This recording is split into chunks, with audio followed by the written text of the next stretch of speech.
अनिर्वचनीय अप्रमेय चिंतन विराट विश्वात्मा जगत नयनता जगत के आधार जगदीश्वर के पावन चरणों में कोटि कोटि प्रणाम करते हैं।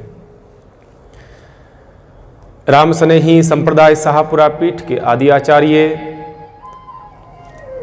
तपय बुतात्मा ब्रह्मनिष्ठ चरित सम्राट युग पुरुष ब्रह्मदेशु आया धर रामचरण जी नाम ऐसे महापुरुष वितराग तपोनिष्ठ ज्ञानवान वैराग्यवान भक्ति मूर्ति स्वामी जी श्री 1008 श्री रामचरण जी महाराज के पावन चरणों में प्रणाम करते हैं। भूत भविष्य और वर्तमान के सभी संत महापुरुषों को प्रणाम। पवित्र धरा पुष्कर की इस कण कण को प्रणाम।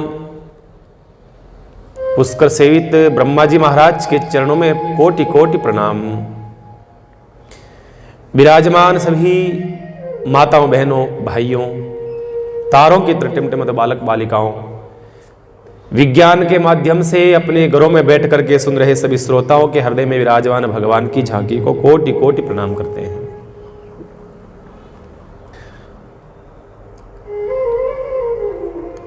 आज जो धारा प्रवाह पिछले 3 महीनों से चल रहा था आज विश्राम की ओर है। आज विश्राम का दिवस है। मैं ये नहीं कहता हूं कि कथा पूर्ण दिवस है, नहीं, कथा का विश्राम दिवस है। जिस प्रकार से आप व्यापारी होते हैं, दुकान होती है, तो शाम होते ही वो दुकान को बंद नहीं करता, दुकान को मंगल करता है। कोई नहीं कहता है दुकान बंद करके आ गया मैं, नहीं, दुकान को मंगल की जाती है, बंद नहीं होता है। इसी प्रकार से सत्संग कभी बंद नहीं होता है, सत्संग विश्राम होता है। यहां विश्राम हुआ है तो और कहीं जाकर के राम कथा प्रारंभ हो जाएगी, कथा प्रारंभ हो जाएगी। तो आज विश्राम दिवस है। विश्राम का मतलब होता है कुछ चीज आपने प्राप्त करी, उसके बाद में आप रिलैक्स हो गए, मतलब आपको शांति मिली है, उसे विश्राम कहा जाता है। आराम किसे कहा जाता है? आराम का मतलब होता है आप मतलब अपनी सारी थकान को मेट देना। आदमी बहुत थक जाता है काम करते करते, फिर कहता है 1-2 घंटा थोड़ा विश्राम कर लेते, आराम कर लेते।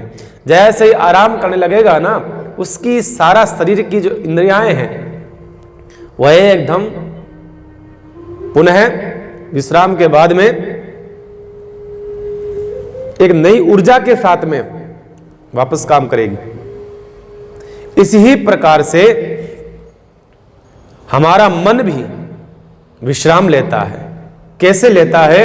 वो सत्संग सुनकर के उसको विश्राम मिलता है, आनंद आता है।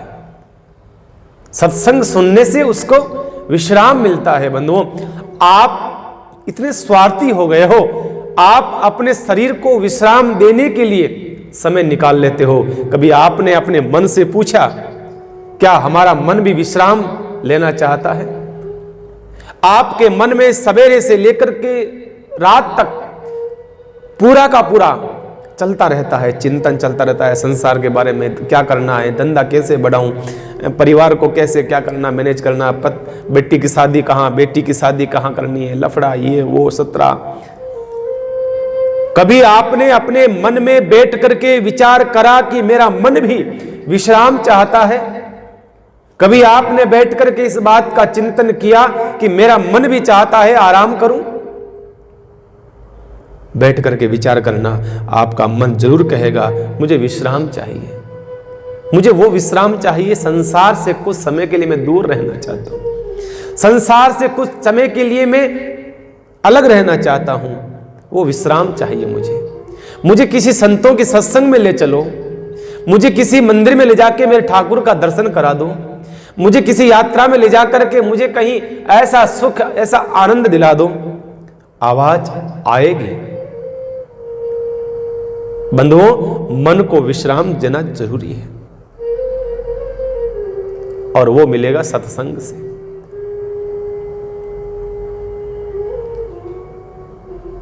बस यही है एक सत्संग। सत्संग को समझ लिया, सब कुछ समझ लिया, परमात्मा को समझ लिया। अगर आपने सत्संग सुनकर के हृदयस्थ कर लिया तो समझ लो बस परमात्मा आपसे दूर नहीं है, भगवान कोई आपसे दूर नहीं है, बस भगवान आपके नजदीक है, अति नजदीक है। बस फर्क इतना है कि आपको सत्संग को समझना होगा। आप सत्संग को जिस दिन समझ जाओगे, भगवान आपके निकटस्थ होगा। भगवान कहते हैं तू मुझे जानने की कोशिश करेगा ना, तो मैं तुझे जानने की कोशिश करूंगा।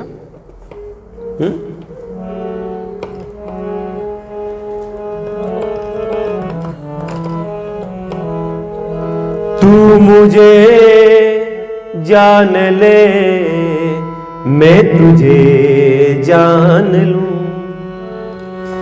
तू मुझे जान ले, मैं तुझे जान लूं। तू मुझको पहचान ले, मैं तुझको पहचान लूं। तू मुझको पहचान ले, मैं तुमको पहचान लूं। और बहुत ही सरल है प्यार का व्याकरण, तू मेरी मान ले, मैं तेरी मान लूं। तू मेरी मान ले, मैं तेरी मान लूं। तू मुझे जान ले, मैं तुझे जान लूं। तू मुझे जान ले, मैं तुझे जान लूं। बहुत ही सरल है प्यार का व्याकरण, बहुत ही सरल है प्यार का व्याकरण। तू मेरी मान ले, मैं तेरी मान लूं। तू मेरी मान ले, मैं तेरी मान लूं। बहुत सरल है। सरल किसको लगता है? मीरा को लगता था। सरल किसको लगा? नरसी को लगा। ये प्यार का व्याकरण हमारे लिए मुश्किल है, क्योंकि हमारे अंदर जो है ऑलरेडी संसार का ये प्यार जो है ना, वो भरा पड़ा है। भगवान के प्रेम के सामने, प्यार के सामने वो सब तुच्छ है बंधुओं, वो सब तुच्छ है। इस प्रकार से बड़ी ही सुंदर रामायण कथा जो है हमें जीना सिखाती है। मैं रोज कहता था आपसे, राम कथा व्यक्ति को बड़ा सुंदर जीवन जीने का ढंग सिखाती है।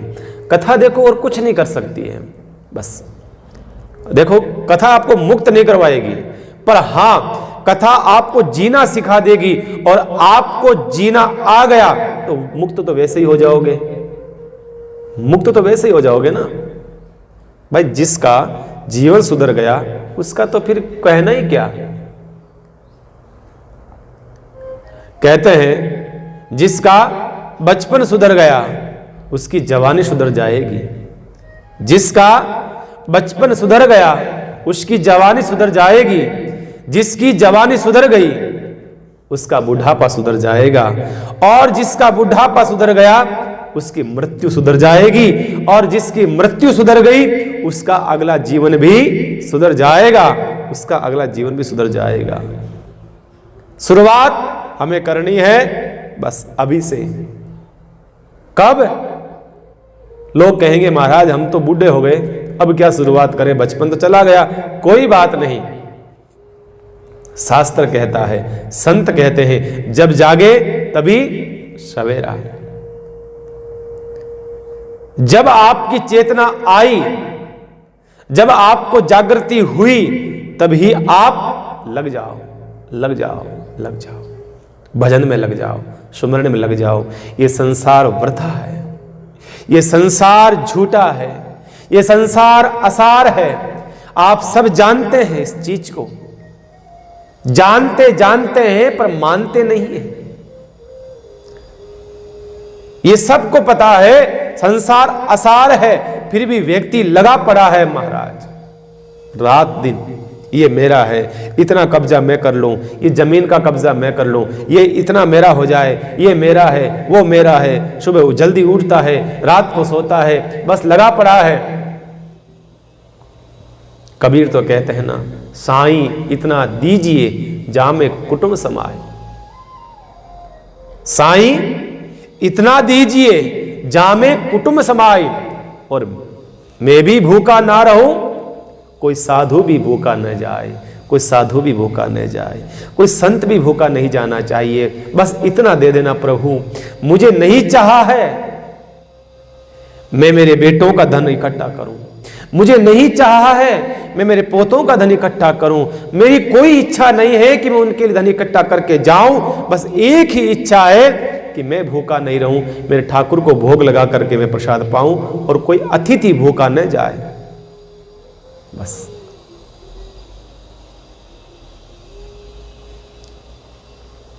एक सेठ, इतना पैसा कमाया उसने, बहुत पैसा कमाया। एक बार एक संत के पास में गया, कहा महाराज ऐसा आशीर्वाद दो कि मैं इतना धन कमा लूं कि मेरी पीढ़ी तो मैं तो अपना जीवन चला सकूं, मेरे बेटे का भी जीवन चल जाए। संत ने आशीर्वाद दिया, ठीक है भाई। संत आशीर्वाद फलीभूत हुआ। फिर आया, महाराज मैंने इतना धन कमा लिया, मेरा जीवन पूरा चल सके और मेरे बेटे का जीवन चल सके, अब कृपा करिए ना, मेरे पोते का भी क्या पता कैसा होगा कैसा नहीं होगा, महाराज इतना आशीर्वाद दे दीजिए मेरे पोते का जीवन भी चल जाए। संत ने कहा सेठ एक काम करना, जरूर देंगे आशीर्वाद, कल आना और कल सवेरे गांव के बाहर तालाब के किनारे एक छोटी सी कुटिया बनी हुई है, झोपड़ी, उसमें एक बूढ़ी मां रहती है, जरा जाकर के पहले उस मां को भोजन करा करके आओ। सेठ गया, दरवाजा खटखटाया। एक 80 साल की मैया ने दरवाजा खोला, कहा ओ नगर सेठ आए हैं, आइए पधारिए, आपका स्वागत है, पधारिए बैठिए। सेठ ने कहा मैया मैं आपके लिए भोजन की सामग्री लेकर के आया हूं, आप भोजन का ही पाइए। मैया ने कहा अरे सेठ जी कैसी बात करते हो, मुझे तो पता नहीं आप भोजन लाने वाले हो, मुझे पता होती तो मैं थोड़ा सा विलंब से भोजन करती। मैं भोजन करके आपके आने से पहले उठी ही हूं, भोजन करके मैं फ्री हुई हूं और अब आप आए, लेट हो गए आप, अब भोजन की आवश्यकता मुझे नहीं है। सेठ ने कहा मैया कोई बात नहीं, मैं सूखी सामग्री लाया हूं, आप शाम को भोजन बना करके पा लेना, कोई बात नहीं, तो अभी पा लिया तो क्या हुआ, शाम को पा लेना। ऐसा जब सेठ ने कहा बुढ़ी मैया को हंसी आ गई। मैया ने कहा सेठ कैसी बात करता है, यहां पल का भरोसा नहीं है प्यारे, और तू शाम की बात करता है। यहां तू भोजन की थाली रख करके जाए और मेरा प्राण निकल जाए तो, इसलिए प्यारे ये किसी और को दे दो, किसी और के काम आ जाएगी, मुझे तो नहीं चाहिए। सेठ की आंखें खुल गई। सेठ ने कहा एक तो मैं अभागा, मैं मेरी नहीं, मेरे बेटों की नहीं, मैं मेरे पोतों की सोच रहा हूं। इतना धन इकट्ठा करता गया, मैं मेरे पोतों तक का धन इकट्ठा कर दिया। यहां पल का भरोसा नहीं है, कोई क्षण का भरोसा नहीं है, यहां कौन किसका है, यहां किसकी चिंता कर रहे हो, अपनी खुद की चिंता मुक्त हो जाओ, शाम की चिंता मत करो। वापस सेठ महाराज के चरणों में गिर पड़ा। महाराज ने कहा सेठ मंत्र दूं क्या? सेठ ने कहा महाराज मंत्र मिल गया, आपसे बड़ा मंत्र तो मुझे उस मैया ने दे दिया महाराज, मेरी आंखें खोल दी। मैं तो ऐसा लगा हुआ था संसार की उन पदार्थों को, कचरे को इकट्ठा करने में। आज मुझे आंखें खुल गई, मुझे आंखें खुल गई, मेरी आंखें खुल गई। कहने का अर्थ इतना है। जीवन के अंदर जो समय मिला है ना बंधुओं, उसे सार्थक कर लो बस, और कुछ नहीं, सार्थक कर लो। रामायण का बड़ा प्यारा प्रसंग कल हम सब ने सुना। भगवान राम ने अधर्म पर धर्म की पताका फहरा दी। धर्म विजयी होता है। देखिए बंधुओं, सत्य परेशान हो सकता है पर पराजित नहीं हो सकता है, कभी पराजित नहीं होगा। आप सत्य के रास्ते पर चल रहे हो ना, मैं कहता हूं आप सत्य के रास्ते पर चल रहे हो ना, आपको बहुत बाधाएं आएगी, आपको संकट आएगी, समस्याएं आएगी, कोई बात नहीं बंधुओं, लेकिन पराजित कभी नहीं होगा। ये पराजित नहीं हो सकता है, कभी भी उसका परिणाम आएगा, आपके फैसला पक्ष में आएगा। ध्यान रखना इस बात का। लगे रहो, लगे रहो, परेशान नहीं होना है आपको, बस ये ध्यान रहे। रावण मारा गया, रावण तो मर गया, लेकिन कहते हैं वो जीवात्मा, रामायण में तो प्रसंग नहीं है, पर किसी संत ने कहा कि रावण तो मर गया, रावण की जीवात्मा वहीं मंडरा रही थी। और भगवान राम से कहने लगी, प्रभु राम, कौन कह रहा है? वो रावण कह रहा है, हे प्रभु राम, आप इस गलत फहमी में मत रहना कि जीत मेरी हुई है। क्या कह रहा रावण? आप इस भ्रम में मत रहना कि जीत मेरी हुई है प्रभु, जीता तो आखिर में मैं ही हूं। भगवान ने कहा, वाह, एटीट्यूड देखो, रस्सी जल गई पर बट नहीं गया। अभी भी अहंकार देखो इस दुष्ट का। अरे तू कैसा जीत गया? तू तो मेरे सामने मरा पड़ा है, जीता तो मैं हूं। कहा नहीं, बस यही तो है महाराज। कहा कि क्यों? कहा देखो इस बंदे का दम देखो महाराज, जब तक रावण जिंदा था, जब तक रावण जिंदा था, अपने जीवन के अंदर मैं आप जब तक जीवित रहा, आपको मेरे घर में प्रवेश नहीं करने दिया। बताओ, लंका में प्रवेश नहीं करने दिया, और आपके ही सामने, आपकी आंखों के सामने आप यही खड़े रहोगे, और मैं आपके धाम में प्रवेश करूंगा बैंकुट के अंदर, और आप देखते रह जाओगे। रावण बात तो सही कह रहा है। रावण ने लंका में प्रवेश नहीं करने दिया राम को, लंका के परकोठे के बाहर युद्ध चलता रहा, और भगवान राम की आंखों के सामने, भगवान राम के बैंकुट में देखते ही देखते रावण चला जाता है। रावण ने कहा, प्रभु यही तो होती है ताकत। देखिए आप, भगवान ने कहा, वाह भाई, ठीक है, तू जीता मैं हारा, कोई बात नहीं। भगवान विभीषण से कहते हैं, विभीषण अपने भाई का आगे का क्रियाक्रम करो, जो भी है। इतने में मंदोदरी आती है, मंदोदरी को भगवान ने ज्ञान दिया है।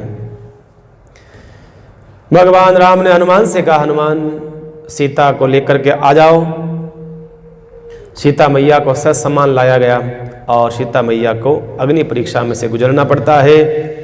भगवान ने, विभीषण ने फिर कहा, प्रभु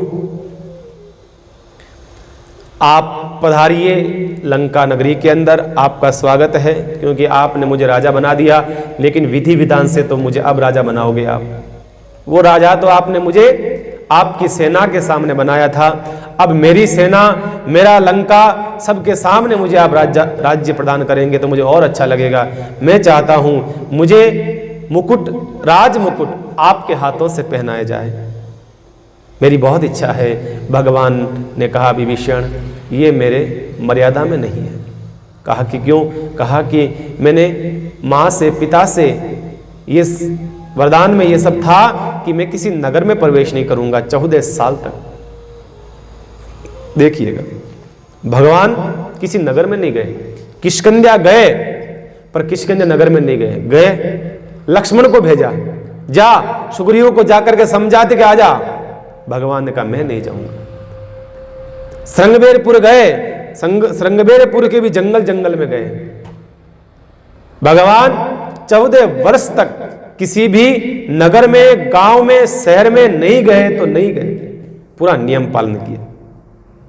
कहा नहीं विभीषण मैं आता, जरूर आता, लेकिन मैं किसी नगर में प्रवेश नहीं करता हूं।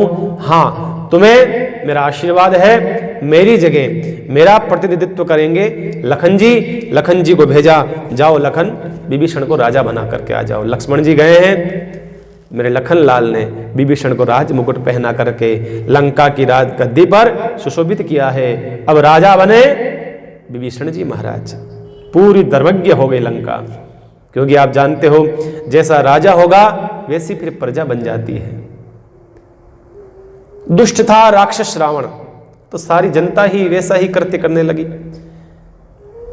राजा बन गया विभीषण, सारी जनता सुधर गई, सब लोग अच्छे हो गए। तो कहने का मतलब है भगवान राम तो नहीं गए, पर लखन को भेजा, तुम जाकर के राजा बना करके आओ। और आकर के पुनः प्रणाम करा। विभीषण ने मुकुट भगवान के चरणों में रख दिया। प्रभु आपकी कृपा से ये मुझे पद मिला है, या मुझे अधिकार मिला है, आपका मैं ऋणी हूं, मैं आपको क्या भेंट करूं। भगवान ने कहा मुझे तो कुछ नहीं चाहिए, लेकिन हाँ दुष्ट राक्षस की अनीति से करी हुई कमाई, जगह जगह से कोई कुछ छीन के लाया, कहीं से कुछ छीन करके लाया, जो भी वैभव है, जो भी वस्तुएं हैं खजाने में, कोष में जो धन है, सारा का सारा खजाना, अनीति का खजाना लुटा दो, बांट दो, बस नई नीति का खजाना तुम्हारे वहां प्रकट हो जाएगा। ऐसा कह करके भगवान ने आदेश कर दिया। विभीषण ने अपने लोगों को आदेश दिया, लंका के राजकोष में जो भी है, रावण का जो सामान है, वस्त्र हैं, गहने हैं, गांठे हैं, और जितना भी सामान है राजकोष में, सब ला करके आकाश मार्ग से बरसा दो। और ऊपर से बरसाने लगे। जितने बानर थे सब ने वो ले लेकर के पहनने लगे। कोई वस्त्र पहन रहा है, कोई आभूषण पहन रहा है, कोई गहने पहन रहा है, कोई कुछ पहन रहा है, ले लेकर के झपट्टा मार मार करके बानर खींचने लगे, तू मुझे दे, तू मुझे दे, तू मुझे दे। देखते ही देखते सारे के सारे बानर, वो कपड़े, आभूषण, कौन सा कहां पहनना वो तो पता नहीं, कौन सा कहां पहनना पता नहीं, कांच उस समय थे नहीं। सब ने कहा कि अरे वाह ये मैंने पहन लिया, और मैं कितना अच्छा लग रहा हूं, कितना अच्छा लग रहा हूं। तो सोचा किसी और से पूछूंगा तो झूठ बोल सकता है, क्या पता उसको ईर्ष्या होगी। बानरों ने क्या सोचा, हम किसी और से पूछेंगे तो ईर्ष्या हो जाएगी, सामने वाले को झूठ भी बोल सकता है। सब राम जी के पास आने लगे। जितने बानर थे आकर के खड़े हो गए। कोई ने कैसे कपड़े पहन लिए, कोई ने जूते कैसे पहन लिए, कोई ने आभूषण कैसे के पहन लिए। बानर तो बानर है। सब ने आकर के कहा भगवान बताइए हम कैसे लग रहे हैं। भगवान सीता की तरफ देख के हंसने लगे, लक्ष्मण की तरफ देख के हंसने लगे। भगवान कहने लगे सीता बस देख, ये भोलापन ही मुझे अति प्रिय लगता है। सीता कितने भोले हैं ये लोग। मतलब वो चाहते हैं कि हम सबसे पहले अपने कुछ भी श्रृंगार करें तो भगवान के चरणों में जाकर के हम अपने आप को प्रस्तुत करें। यहां आध्यात्म अर्थ ये होता है, हम श्रृंगार करते हैं तो सबसे पहले कांच के सामने अपने आप को प्रतिबिंब देखेंगे, उसके बाद में हम शादी ब्याह में जाकर के लोगों को बताएंगे। आप कभी ऐसा करते हो? आपने सुंदर श्रृंगार किया है, हर प्रकार के आभूषण पहने हैं, नए वस्त्र पहने हैं, कभी जाकर के भगवान के सामने साष्टांग दंडोत करिए आपने? सबसे पहले भगवान की मूर्ति के सामने जाकर के भगवान को दिखाया कि भगवान मैं कितना सुंदर लग रहा हूं, आप मुझे राइट कर दीजिए, दुनिया का हर व्यक्ति मुझे राइट कर देगा। भगवान के सामने जाकर के अपनी सुंदरता को दिखाओ बंधुओं। संसार के सामने दिखाओगे तो किसी को ईर्ष्या होगी, किसी को जलन होगी। मेरे राघव सरकार ईर्ष्या नहीं करेंगे, और ज्यादा सीता से कहेंगे देख सीते कितने भोले लोग हैं ये, कितने भोले लोग हैं ये कुछ नहीं जानते हैं सीता, बस ये जानते हैं हमारे राघव प्रसन्न होने चाहिए, हमारे राम खुश होने चाहिए, राम को हंसाने के लिए, बस और कुछ नहीं। जिंदगी तो जिंदगी वो होती है बंधुओं जिसमें परमात्मा को हंसा दे, केवट की तरह। केवट की तरह भगवान सामने खिल खिल के हंस पड़ते हैं, भगवान खिल खिला करके। जीवन तो ऐसा होना चाहिए। भगवान ने कहा, अरे क्या अच्छे लग रहे हो, बहुत सुंदर लग रहा है तू, अरे भाई तू भी बहुत सुंदर लग रहा है। सबको कहा, अरे तू भी लग रहा है, तू भी लग रहा है। सब खुश होने लगते, नाचने लगते। अरे भगवान ने हमें बता दिया तू अच्छा लग रहा है, बस समझो सब कुछ हो गया। आनंद से नाचने लगते सारे बंदर, धूम हो गई महाराज। ऐसे करते करते तो बहुत सारे बंदर आने लगे। अब वहां तो कोई 2, 5, 10 लाख, 10 लाख, करोड़, 10 करोड़ मान लो समझ में आवे, वहां तो खरबों में पदम। भगवान ने कहा, एक काम करो, मैं सबके अंदर हूं और तुम एक दूसरे के सामने खड़े होकर के एक दूसरे से ही पूछ लो भाई, नहीं तो समय लग जाएगा बहुत ज्यादा, तुम्हें बताता रहूंगा। तो फिर इस प्रकार से सब एक दूसरे को पूछते हैं। ऐसे सब भगवान के सामने इतनी सुंदर सुंदर तरीके से खुशियां मनाते हैं। भगवान बड़े सबको देखते हैं। सीता से कहते हैं, सीता बस इन लोगों की बदौलत ही मैं तेरे को प्राप्त कर सका हूं। सब बानरों के सामने देखिए, इतना बड़ा व्यक्ति है। आज एक छोटा सा व्यक्ति होता है ना, तो किसी का एहसान जब जताने की बात आती है ना, तब धीरे धीरे उसको गौण कर देता है। पर मेरे परमात्मा कहते हैं, सीता आज तू मुझे मिली है ना, मेरी ताकत नहीं है, ये ताकत मेरी नहीं है सीता, ये ताकत इन लोगों की है। ये बंदर है ना, इन लोगों की ताकत है, ये रीछ की ताकत है, ये सारा सकल समाज जो बैठा है ना आज, इन सब की ताकत है। आज ये नहीं होते तो तू मुझे प्राप्त नहीं होती। आज रावण नहीं मरता, आज राक्षस नहीं मरते, ये सब कुछ नहीं होता। ये है परमात्मा की दयालुता, ये होती है परमात्मा की कृपा। भगवान सब कुछ करके भी कहता है मैंने कुछ नहीं किया, जीव कुछ नहीं करके कहता है मैंने सब कुछ कर दिया, सब कुछ कर दिया। फिर भगवान ने सबको बुलाया, सबको बुला करके जितने सब बंदरों को बिठाया, सबको भगवान ने आशीर्वाद दिया। भगवान ने कहा, भाइयों बस हमारा काम पूरा हुआ, आपका हमारा मिलन संपूर्ण होता है। अब आप अपने अपने गांव जाओ, अपने अपने घर जाओ। जैसे कहा भगवान ने, आप अपने अपने घर जाओ। सारे बानर रो पड़े, प्रभु अब हमारा कौन सा घर है, प्रभु आप मिल गए हो। हमें तो ऐसा ही पता था कि भगवान मिल जाता है ना, फिर तो बस सब कुछ मिल जाता है, फिर आपकी यात्रा वहीं तक होती है। हमें तो ऐसा सिखाया गया था कि वहीं तक आपकी यात्रा होती है, परमात्मा मिलन के बाद में कुछ भी नहीं है, बस सब कुछ मिल गया। हम कहां जाएंगे परमात्मा, हम आपको छोड़ के अब कहां जाएंगे। भगवान ने कहा, चिंता न करो, मैं सर्वत्र हूं, मेरे तीर्थ जहां जहां हैं मैं वहां तुम्हें मिलूंगा। मेरे तीर्थों में जा जा करके तुम रहना शुरू कर दो, बस मैं वहीं हूं। और देखना, सबने प्रणाम करके भगवान के तीर्थ जहां जहां हैं, भगवान ने जहां लीलाएं करी, सब जगह आपको बानर मिलेंगे, जाकर के पता करना, दूसरे गांव में नहीं मिलेंगे आपको। बस ये बात समझ में आती है ना। हमारे पुष्कर में देखो कितने बानर है। वृंदावन जाओ आप, अयोध्या जाओ आप, जहां भी भगवान के मंदिर बने हुए हैं वहां आपको बानर जरूर मिलेंगे महाराज, रीछ जरूर मिलेंगे आपको। भगवान ने कहा, मैं सदैव तुम्हारे साथ में रहूंगा, चिंता ना करो। सबको भगवान ने विदा करा है और भगवान ने कुछ लोगों को रोक लिया। हनुमान जी है, नल नील है, अंगद है, जामवंत जी हैं, इन लोगों को रोक लिया भगवान ने कहा। और भगवान ने फिर विभीषण ने कहा, प्रभु और कोई सेवा का मौका, और कोई सेवा प्रदान करें। भगवान की आंख में आंसू आ गए। भगवान ने कहा, विभीषण अब सेवा की बात नहीं है, अब तो बस मुझे चलना होगा। कहा क्यों? कहा मेरा भाई भरत मुझे याद कर रहा होगा, एक दिन भी मैं रुक जाऊंगा, कल शाम को भरत अगर कल शाम का सूर्य अस्त होने से पहले पहले नहीं पहुंचा तो मेरा भरत चिता बना करके बैठा होगा, विभीषण खत्म हो जाएगा, मर जाएगा, मैं अपने भाई से मिल नहीं पाऊंगा, मुझे जाने दो विभीषण, मुझे जाने दो। विभीषण ने सोचा भगवान को रोकना अच्छी बात नहीं है, एक संत चला जाएगा कि भगवान कहा प्रभु हमें भी साथ में ले चलो।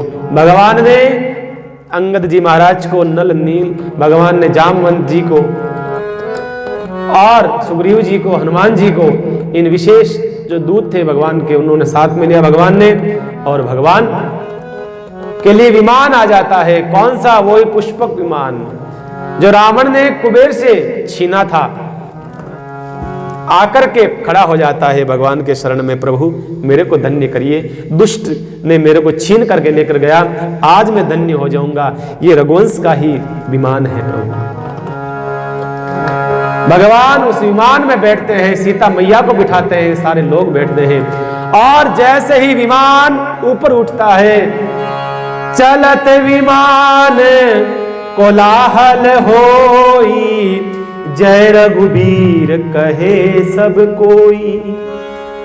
मेरे राघव सरकार, जैसे ही विमान ऊंचा उठा, लाखों अरबों खरबों बानर जय जयकार करने लगे हैं, बोलिए सियावर रामचंद्र भगवान की, अयोध्या के राम लला की, लखनलाल जी महाराज की, हनुमान जी महाराज की से जय जयकार होने लगती है। विमान ऊपर उठा, चलत विमान कोलाहल होई, जय रघुबीर कहे सब कोई। सिंहासन अति ऊंचे मनोहर, सिंह समेत बैठे प्रभु पर। विमान उठा, भगवान का सिंहासन लगा हुआ है, मेरे राघव सरकार मैया सीता जी के साथ में उस पर सुशोभित हो रहे हैं, बड़े सुंदर लग रहे हैं परमात्मा। भगवान राम ने जैसे ही वहां से पधारने शुरू हुए, चारों ओर मंद सुगंध हवा बहने लगी, आकाश में धूप थी खत्म हो जाती है, बादल आ जाते हैं, और यज्ञ कुंडों के अंदर अग्नि पुनः प्रज्वलित हो जाती है। अब राम राज्य स्थापित हो गया है ना। संतों आश्रमों के अंदर संत महात्मा भजन करते नाचने लग जाते हैं, गायों के थनों से दूध की धारा बह पड़ती है, और नदियाएं प्रफुल्लित होकर के आ रही है, बाग बगीचे फूल सारे के सारे खिल जाते हैं, प्रफुल्लित हो जाते हैं, ऐसा भाव। और भगवान ने सीता मैया को पहले वो रणांग क्षेत्र बताया जहां पर युद्ध होता है। सीता से कहा सीता, यहाँ मैंने विभीषण कुंभकर्ण को मारा, यहाँ लक्ष्मण ने मेघनाद को मारा, यहाँ इस राक्षस को मारा, यहाँ रावण का हमारा युद्ध होता है, यहाँ ऐसा हुआ, यहाँ ऐसा हुआ, सारी घटना स्थल बताते हैं। फिर भगवान वहां से सीधा समुद्र पार करके भगवान रामेश्वर का दर्शन करते हैं। रामेश्वरम भगवान आकर के राम सीता ने दोनों ने पूजा करी है, भगवान शंकर को प्रणाम करा है। इसके बाद में कई आश्रमों में होते हुए, कई आश्रमों में भगवान पधारते हैं संतों के पास में, और सीधे आश्रमों के बाद में सीधे प्रयाग भगवान पधारते हैं, भरद्वाज ऋषि के आश्रम में पधारते हैं। भरद्वाज ऋषि के आश्रम में आए और कहा हनुमान से, हनुमान आज रात्रि हम यही निवास करेंगे। क्यों? क्योंकि एक दिन अभी शेष है, 14 वर्ष पूर्ण आज हो रहे रात्रि को, कल हम यात्रा करेंगे अयोध्या की। हनुमान जी ने कहा ठीक है प्रभु, आज रात्रि प्रयाग में विराजते हैं भगवान। भरद्वाज ऋषि के आश्रम में सवेरा हुआ, भगवान ने हनुमान से कहा हनुमान जाओ भरत से कह दो कल तुम्हारा भाई राम आ रहा है, भरत को सूचना कर दो, नहीं तो क्या पता वो पगला कहीं ऐसा न हो जाए अपने प्राणों को छोड़ दे। पर हाँ ध्यान रखना हनुमान, जरा सावधानी से कहना, कहीं ऐसा न हो जाए वो पगला है, कहीं ऐसा नहीं हो जाए ज्यादा प्रसन्नता में प्राण छोड़ दे। ये होता है ना, कभी कभी क्या होता है बंधुओं, ज्यादा खुशी की खबर मिल जाती है ना अचानक, तो हार्ट अटैक आ जाता है। ज्यादा गम की, ज्यादा खुशी की खबर जो है ना, देने का तरीका होना चाहिए, तरीका होता है एक देने का। खरबूज कैसे दी जाती है, जरा ध्यान से देना पड़ती है, अगर हो जाता है तो हार्ट अटैक आ जाता है। कहते हैं एक रिक्शे वाला था, उसने दुकान के बाहर देखा कुछ लॉटरी के टिकट बिक रहे थे 1-1 रुपए में। कोई वस्तु खरीदो 1 रुपये की और लॉटरी का टिकट प्राप्त करो। उसने भी सोचा अब 1 रुपये में क्या लगेगा, अपना 1 रुपये में टिकट खरीद लेंगे तो कोई बात नहीं, आएगा तो ठीक है, नहीं तो कोई बात नहीं, बड़ी राशि तो है नहीं 1 रुपया। उस रिक्शे वाले ने वो लॉटरी का टिकट खरीद लिया और काफी दिन बीत गए। अचानक वो तो बाहर गया हुआ था, घर के अंदर वो लॉटरी वाले आ गए और कहा, अरे बहन तुम्हारा पति कहाँ है? कहा वो तो बाहर गए। अरे कहा कि उनके 25 लाख की लॉटरी खुली है। 25 लाख? उन्होंने सोचा कि 25 लाख रुपए, हम इतने गरीब लोग। और उसने कह दिया लॉटरी वालों ने, कहा कल आना और 25 लाख रुपए लेके घर पे वापस लेके आ जाना, दे देंगे 25 लाख रुपए, कल अपने पति को भेज देना झगड़ू को। कहा ठीक है। अब पत्नी सोच रही है कि मेरे पति इतना मेहनत से कमाते हैं, 100-150 रुपया रोजाना का कमाते हैं, और 25 लाख रुपए की लॉटरी का मैं कहूंगी तो कहीं ऐसा न हो जाए मेरे पतिदेव का हार्ट अटैक आ जाए खुशी से और मर गए तो मैं रुल जाऊंगी, मेरे बच्चे रुल जाएंगे, समस्या हो जाएगी। फिर विचार करा कि राम राम, ऐसा तो नहीं, वो तो ढंग से खुशी की खबरी देनी पड़ेगी। एक पास में पंडित जी रहते थे, मंदिर में गई, पंडित जी ने कहा अरे क्या बात है, क्यों उदास है? कहा महाराज एक समस्या हो गई। अरे कहा बता भाई क्या समस्या है? कहा महाराज हमारे घर में 25 लाख की हमारे पतिदेव ने लॉटरी खुली है पतिदेव के नाम से। अब मैं सोच रही हूं कि अचानक बताऊंगी तो उनको हार्ट अटैक आ जाएगा, अब क्या करूं? मुझे एक ही चिंता लगी हुई है, कहीं वो न मर जाए, कहीं मेरे माथा अनाथ न हो जाए हम लोग। का चिंता मत कर, मैं समस्या समाधान कर दूंगा। तेरा पति कब आता है? का शाम को 6 बजे। का मैं आता हूं शाम को 7 बजे। तेरे पति को मैं अपने ढंग से बताऊंगा लॉटरी का सारा सिस्टम। का ठीक है। 6 बजे उसका पति आ गया झगड़ू, और 7 बजे आ गए पंडित जी। पंडित जी आए, पंडित जी का स्वागत करा, बिठाया झगड़ू ने, और पंडित जी कहने लगे अरे भाई झगड़ू। कहा कि हाँ बहुत बढ़िया, मान ले तू सपोज कर तूने कहीं तेरे 5 लाख की लॉटरी खुल गई तो? झगड़ू कहने लगा महाराज ऐसा काम हमसे नहीं, ऐसा कभी हो ही नहीं सकता, हम लॉटरी कहां से लगेगी हमारे लिए? हम तो महाराज रिक्शा चला कर कमाने वाले लोग हैं, इतना हमारा सौभाग्य कहां है लॉटरी खुल जाए? ये सब बड़े लोगों की खुलती महाराज। पंडित जी ने कहा अरे भाई मान ले, क्या मानने में क्या लगता है? पंडित जी से कहा ठीक है महाराज, अगर मेरे लॉटरी खुल गई 5 लाख रुपए की। पंडित जी ने 5 लाख से शुरू किया बताना तरीके से, सोचा कि एक साथ बताऊंगा तो हार्ट अटैक आ जाएगा। पंडित जी समझदार थे। पंडित जी ने कहा 5 लाख खुल जाए तो? उसने कहा महाराज, पंडित जी महाराज अगर 5 लाख की लॉटरी खुल जाए उसमें से 51,000 रुपए आपको भेंट। पंडित जी ने कहा ठीक है भेंट। पंडित जी ने फिर कहा भाई मान ले हम कोई तेरे ऐसी कोई मंत्र हंत्र कोई यज्ञ हवन करके तेरे कोई भगवान की कृपा हो जाए 10 लाख की लॉटरी खुल जाए तो? कहा महाराज अगर 10 लाख की लॉटरी खुल जाए तो महाराज 10 लाख में से 1 लाख आपको भेंट। जैसे ही कहा और उनको हार्ट अटैक आ गया पंडित जी को, वो मर गए। पंडित जी मर गए महाराज, 1 लाख रुपया। तो भाई देखो कोई भी खुशी की खबरें होती है ना, उसको ढंग से मैनेज करो, तरीके से बताने का तरीका होना चाहिए। भगवान ने कहा हनुमान जरा ध्यान से बताना भरत को, वो भरत है, प्रसन्नता कहीं ऐसा ना हो जाए भारी पड़ जाए। और सूर्योदय हुआ। आज हनुमान जी आज इधर सूर्योदय का समय होते ही,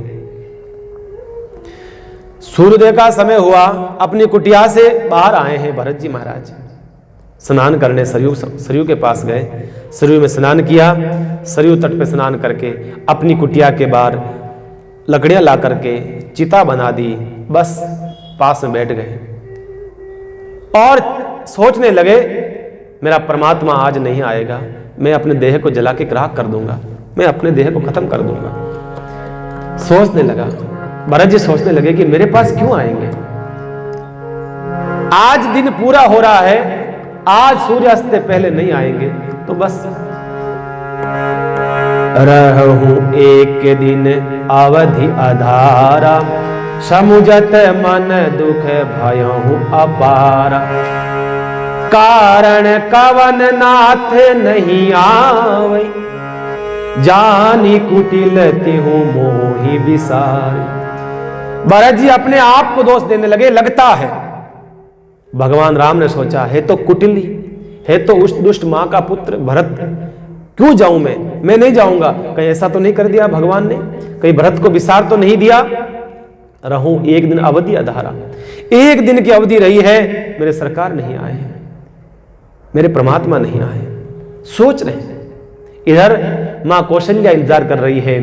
मां कौशल्या ने क्या देखा, सवेरे होते ही एक कौवा कांव कांव कांव कर रहा है ऊपर बैठा मकान के ऊपर। जैसे ही कौवे को देखा मां कौशल्या के बहुत खुशी हुई। कौवा तू क्या कहना चाहता है, तू ये कहना चाहता है ना मेरा राम आ जाएगा।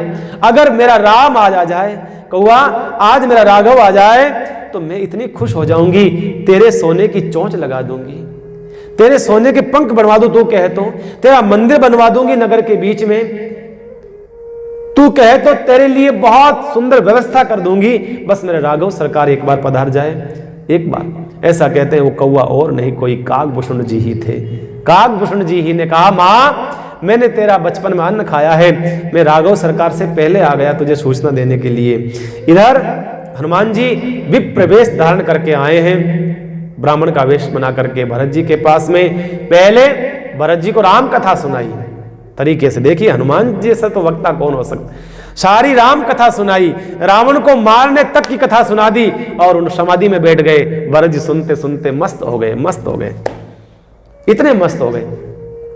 ऐसे करके फिर हनुमान जी ने कहा, भरत जी आपके राम जी आ रहे हैं। और असली रूप में आ गए हनुमान जी। इतने खुश हुए भरत जी, इतने खुश होते हैं उठ के नाचने लगते हैं, हनुमान को गले लगा लिया, हनुमान को प्रणाम करने लगे, गले लगा लिया, लोटपोट हो जाते हैं, सरयू के उस रेत में लोटपोट होते हैं, इतने खुश होते हैं, कभी नाचने लगते हैं, कभी कुछ करते हैं। मेरे राम आ रहे हैं, मेरे परमात्मा आ रहे हैं, मेरे भगवान आ रहे हैं, मेरे प्रभु आ रहा है। हनुमान तूने मुझे इतनी बड़ी खुशखबरी दी है, मैं तुझे क्या दूं हनुमान, मैं तुझे क्या। हनुमान ये आंखों से बस एक बार मेरा परमात्मा आ जाए, मैं दर्शन कर लूं, फिर ये आंखें मैं तुझे दे दूंगा, फिर ये आंखों से संसार को नहीं देखूंगा, ये आंखों से मुझे किसी और को देखना नहीं है, एक बार मेरे परमात्मा को देख लूं, एक बार मेरे भगवान को देख लूं। इतने प्रसन्न होते हैं भरत जी महाराज, इतने प्रसन्न होते हैं। शीर है गुरुदेव के पास में आते हैं इधर भरत जी महाराज, जाकर गुरुदेव से कहा, गुरुदेव बधाई हो, गुरुदेव खुशखबरी लेकर के आया हूं। कहा कि क्या है बेटा, मेरे राम आ रहे हैं, मेरे पापों को भुला करके, मेरी दुष्टता को भुला करके परमात्मा आ रहे हैं, भगवान आ रहे हैं। मैं इतनी खुशी की बात, भगवान आ रहे हैं, मेरे लिए प्रसन्नता की बात है। गुरुदेव बड़े प्रसन्न होते हैं और अयोध्या के अंदर पधारते हैं भरत जी महाराज। अयोध्या के अंदर ऐलान हो जाता है, अरे सारी अयोध्या को, पूरी की पूरी अयोध्या को ऐसी सजा दो दुल्हन की तरह।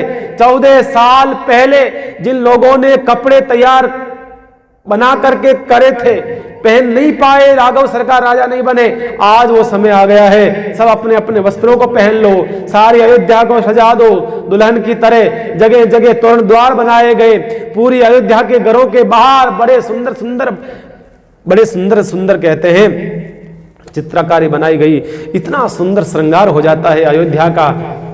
गोस्वामी तुलसीदास जी महाराज कहते हैं कि पुनः जो आंसू सूख गए थे, लोगों के रोते रोते जो आंसू सूख गए थे 14 साल में, वो आंसू पुनः प्रसन्नता के आंसू निकल पड़े हैं। सारी गली गली में शोर है, हमारे राघव आ रहे हैं, हमारे राम होंगे राजा, हमारी रानी होगी सीता मैया। बच्चे भागे जा रहे हैं, भागे जा रहे हैं अयोध्या से बाहर, भगवान को लेने के लिए मानो परमात्मा आ रहा है। पूरी अयोध्या को सजाया जा रहा है, जगह जगह तोरण द्वार लगाए जा रहे हैं, जगह जगह महाराज खुशियां मनाई जा रही है, गुलाल अबीर छिड़का जा रहा है। अयोध्या को इतना सुंदर सजाया गया है, हमारे परमात्मा आ रहे हैं, भगवान आ रहे हैं।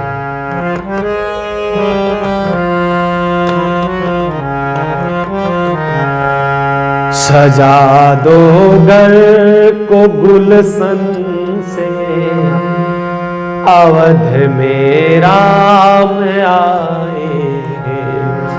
सजा दो घर को गुलशन से, अवध में राम आए हैं, अवध में राम आए हैं, मेरे सरकार आए हैं, अवध में राम आए हैं, मेरे सरकार आए हैं, सजा दो घर को गुलशन से, अवध में राम आए हैं, लगे कुटिया भी दुल्हन सी, अवध में राम आए हैं,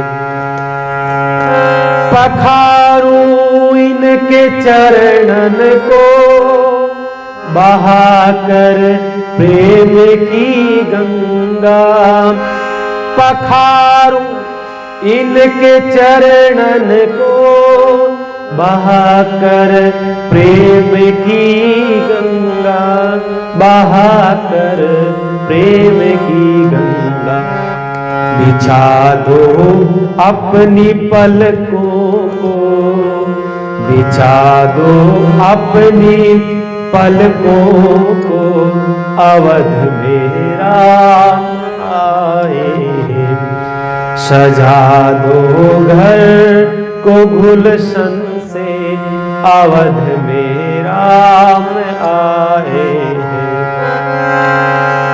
तेरी आहट से है वाकिब नहीं चेहरे की दरकार है, बिना देखे ही कह देंगे लो आ गए हैं मेरे सरकार है, दुआओं का हुआ है असर, दुआओं का हुआ है असर, अवध में राम आए, सजा दो घर को गुलशन से, अवध में राम आए, अवध में राम आए हैं, मेरे सरकार आए हैं, सजा दो घर को गुलशन से, अवध में राम आए हैं। सारी की सारी अयोध्या को ऐसा सजाया गया, मेरे राम आ रहे हैं, मेरे परमात्मा आ रहे हैं, आनंद हो गया, आनंद हो गया, आनंद हो गया। बाबा गोस्वामी तुलसीदास जी महाराज कहते हैं, सवेरा जब हुआ और भगवान राम जैसे ही आगे भगवान राम का विमान चलने लगा और आ गया गंगा का तट, गंगा का किनारा आया और भगवान ने कहा नीचे उतारो विमान को। लक्ष्मण जी ने हनुमान जी ने कहा अरे प्रभु यहाँ क्या, अब बहुत विलंब हो रहा है, भरत इंतजार कर रहा होगा, भरत आपका इंतजार कर रहा होगा। कहा नहीं, थोड़ा सा रुकना है। क्यों प्रभु? भगवान ने कहा मेरा एक भक्त मुझे याद कर रहा है। आपका भक्त? हाँ, मैंने एक भक्त से वादा किया था, मैंने एक भक्त को वचन दिया था, उसने कहा कि लौट के आओ, मुझसे मिले बगैर मत जाना। आज मेरे भक्त की मुझे याद आई है, मेरा भक्त भोला भाला केवट, मुझे केवट की याद आई है। उतारो विमान नीचे, विमान नीचे उतारा।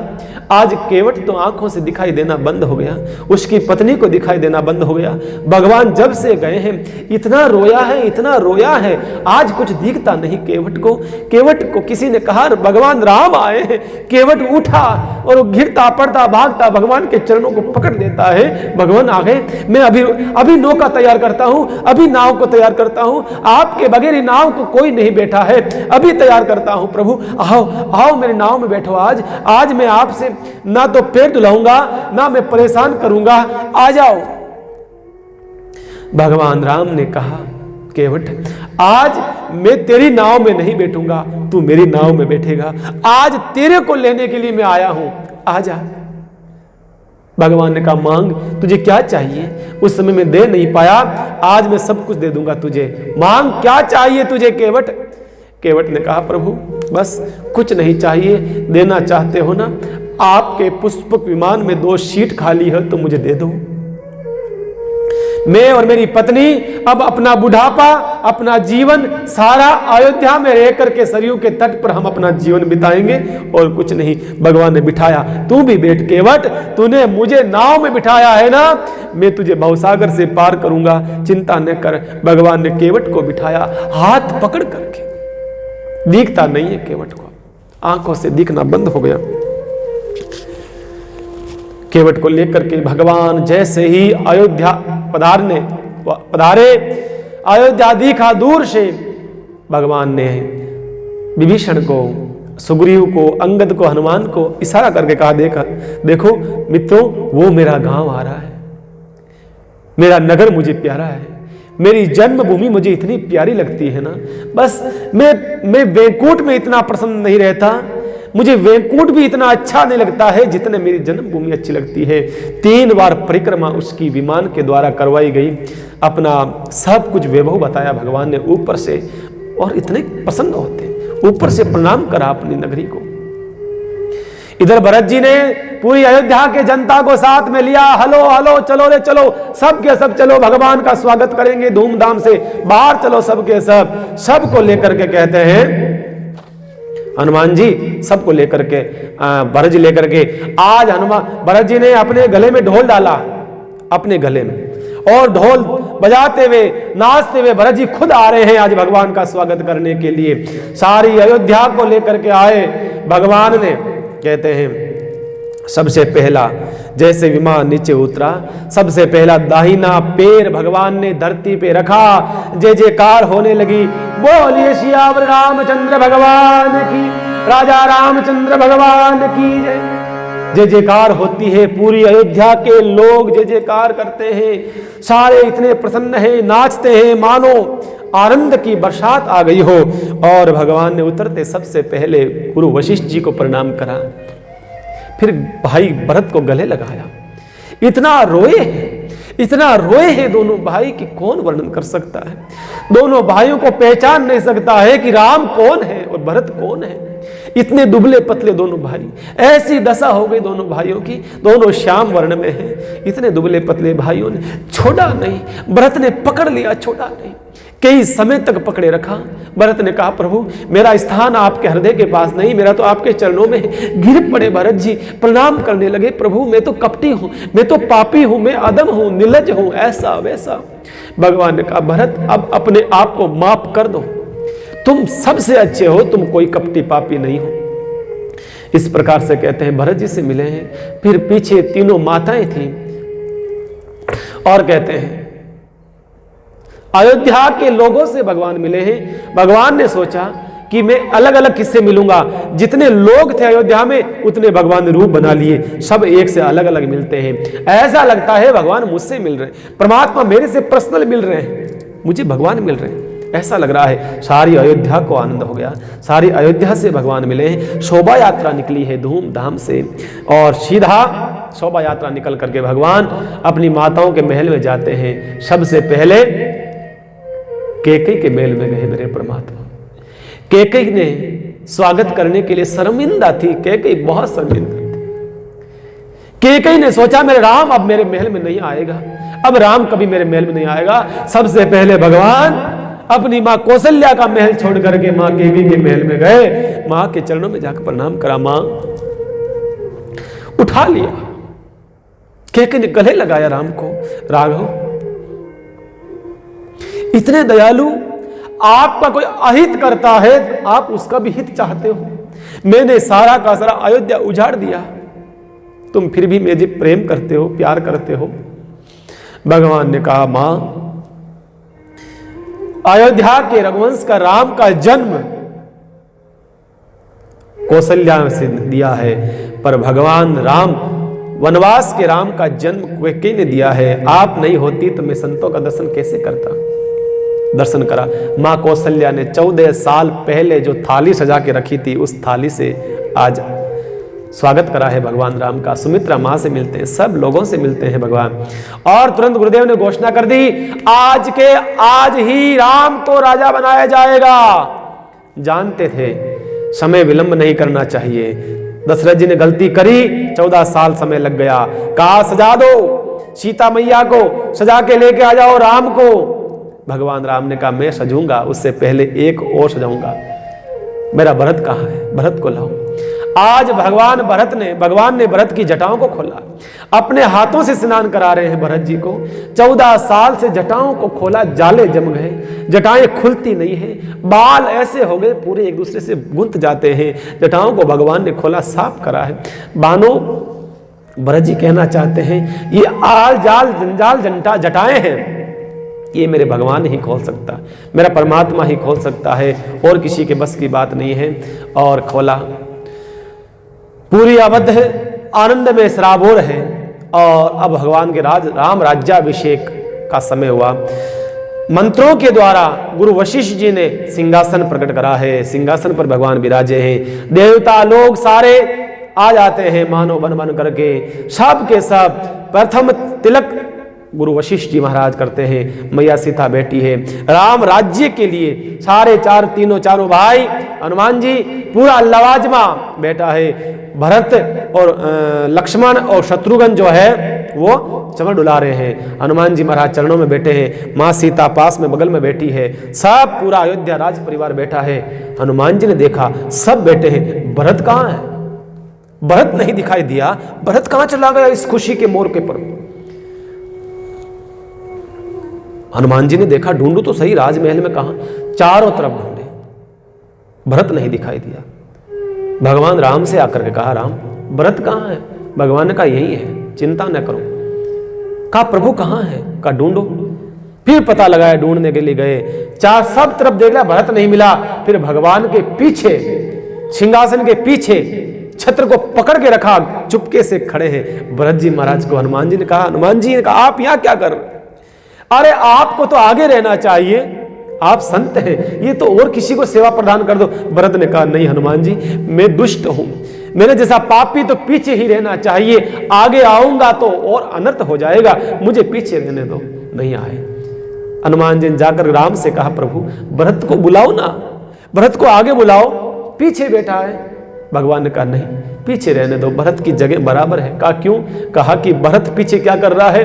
कहा प्रभु छत्र को पकड़े हुए। कहा बस मैं यही चाहता हूं, मेरे ऊपर छत्र छाया मेरे संत की रहे, मेरा कोई बाल बांका नहीं कर पाएगा। मैं खुद चाहता हूं मेरे मस्तक पर छाया मेरे संत की रहे, बस मेरा भरत संत है। इस प्रकार से धूमधाम से भगवान का राम राज्य अभिषेक होता है, आनंद हो जाता है, पूरी अयोध्या में उत्साह मनाया जाता है, रात को दीपक लगाए जाते हैं, घर घर में दीपक, तब से दीपावली का उत्सव मनता है। ऐसा दिवाली का आनंद, लोग प्रसन्न रहते हैं। इस प्रकार से कुछ समय वहां पर विराजते हैं, सब भगवान के साथ में आए जो भी थे दूत आदि। उसके बाद में सबको भगवान ने विदाई दी है, विभीषण को, सुग्रीव को, अंगद को, जामवंत को, रोते रोते सब चले गए। भगवान को प्रणाम करके हनुमान को रोक लिया। भगवान ने कहा हनुमान तू तो रुक जाना रहे प्यारे। हनुमान को रोक लिया, हनुमान भगवान की सेवा में रहने लगे। उसके बाद कहते हैं भगवान ने, गोस्वामी जी ने राम राज्य का वर्णन करा है और भगवान राम ने किस प्रकार से प्रजा को संदेश दिया है, प्रजा को उपदेश दिया है, वो कथा सुनाई है। और पुत्रोत्पत्ति की, अयोध्या की रमणीयता की, सनकादिक आगमन की कथा सुनाई है गोस्वामी तुलसीदास जी महाराज ने।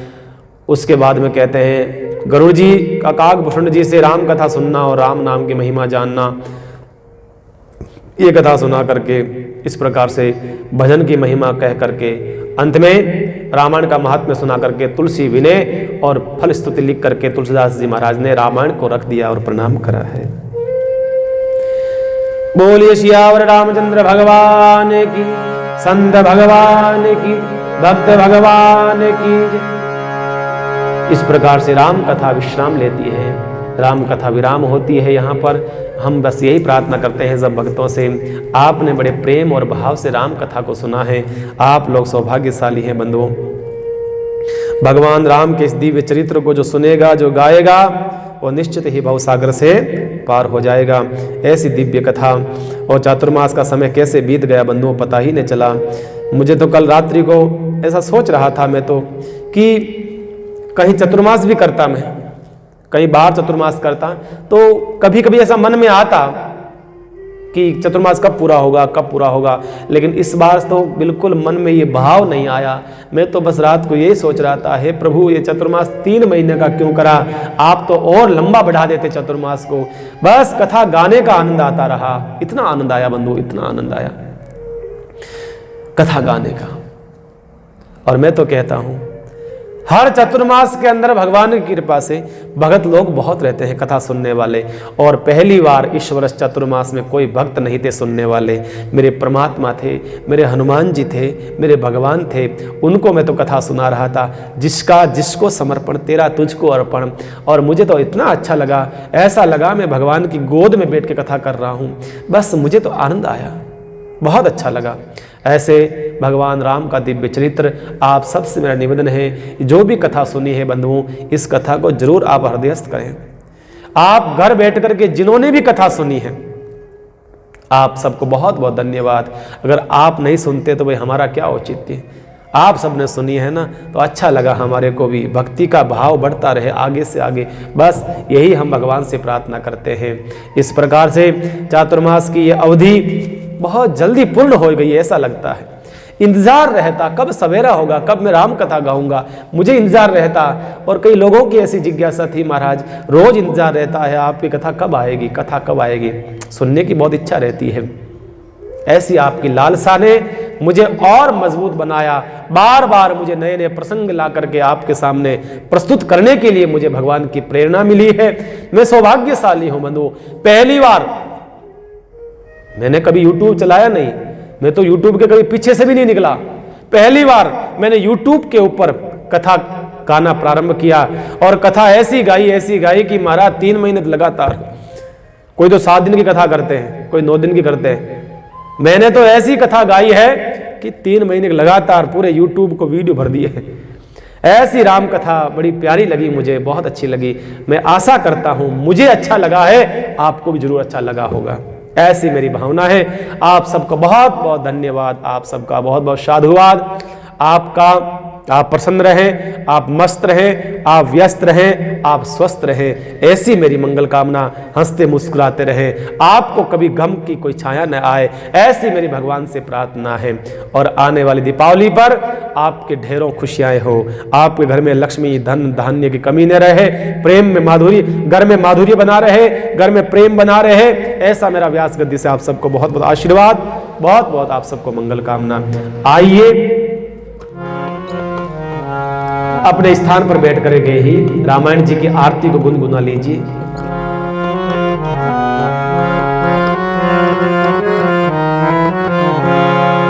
आरती श्री रामायण जी कीरति कलित ललित सिय पी। आरती श्री रामा